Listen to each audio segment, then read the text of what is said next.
Clockwork Orange is one of the most polarizing pieces of film that I've ever had the opportunity to see for myself. It's disturbing, it's violent, it's controversial, it was banned in the UK by Stanley Kubrick himself, and it has a lot of mixed reviews and mixed opinions. This film is filled to the brim with the old ultra-violence, as Alex says, and it presents one of the most unique on-screen takes of violence, free will, and institutional violence as well. So before I get into this thematic stuff that I want to talk about, I wanted to talk about the technical aspects of A Clockwork Orange.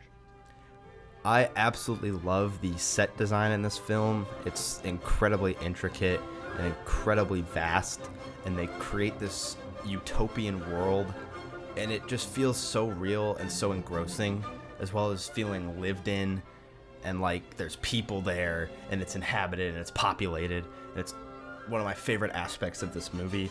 Another thing that I love is the wardrobe. I think that's all great. I think it fits the dystopian themes quite well, and again, it makes everything feel lived in, and it really aids the world building. And of course, this movie is directed by Stanley Kubrick. I really don't need to say much more.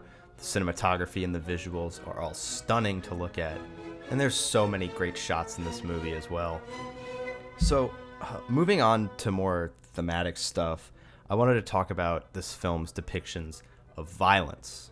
So this film's got a lot of, violence. There's not much more I can say. There's a lot of stuff that's uncomfortable to watch, namely a scene with a Singing in the Rain accompaniment that is very uncomfortable to watch.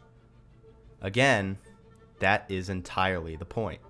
Thematically, I think this film pits Alex's and his Droogs' brand of violence against the state's brand of violence, and he's eventually subjected to the state's brand of violence, and the film sort of is asking the viewer to weigh these two examples of violence against each other.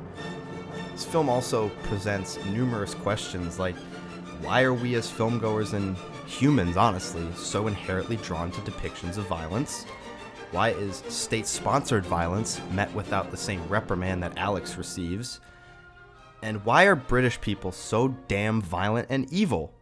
And this film also puts the audience in an incredibly precarious position because you honestly don't know whether or not to root for Alex or to root for the state, but the problem is it is two sides of the same coin.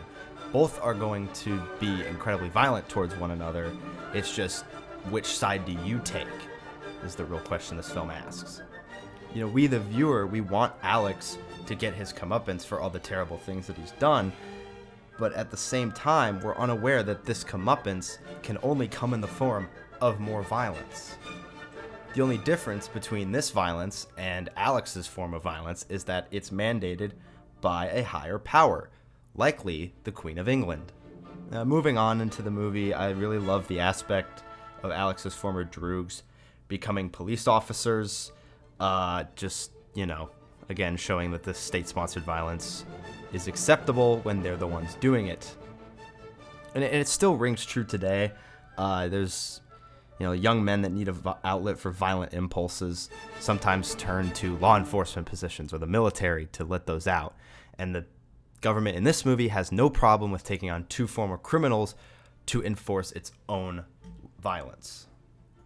So, not to spoil anything, fair spoiler alert if you're really interested in the lore of A Clockwork Orange, I guess.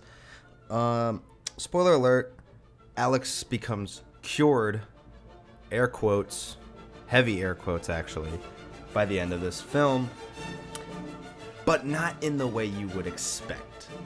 So, big surprise, this Ludovico technique that he's subjected to make him, not crime anymore, it ends up not working for him after he, throws himself out of a window.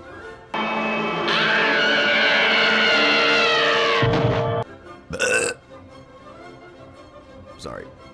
But by the end of this movie, Alex is cured because he's given a position of power. So the government in this movie, somewhat feels bad for doing what they did to Alex. It's up to interpretation. I doubt they actually do. But his cure is his newfound position of power that the government gives him as, you know, like, I guess, payback or something. I don't fucking know. But this new position is a cure because it allows him to continue his reign of violence, but this time it's for the government, which throughout the film has shown to have no repercussions for what it does, and they're only enabling him more by giving him this position. I think a lot of the conflict in Kubrick movies could be avoided if these main characters just had hobbies that weren't crime or blowing up the fucking planet.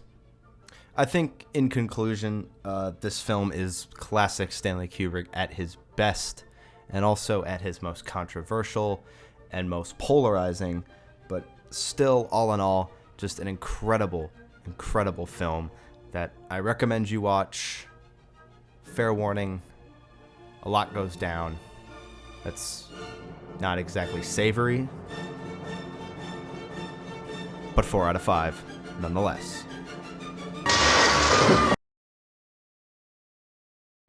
I also treated myself to some Saturday Night Live this week, starring John Mulaney.